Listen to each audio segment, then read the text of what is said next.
Hi friends, ఈరోజు date 9th March 2025 morning 8.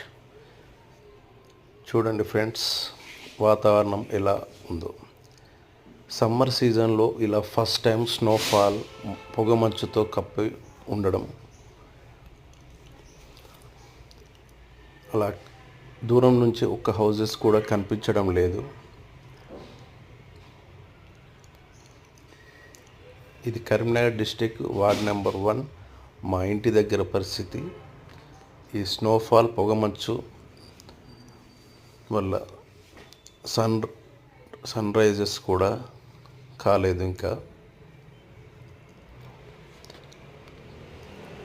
ఈ snowfall దేనికి సంకేతం? కామెంట్స్ రూపంలో మీరు తెలుపగలరు.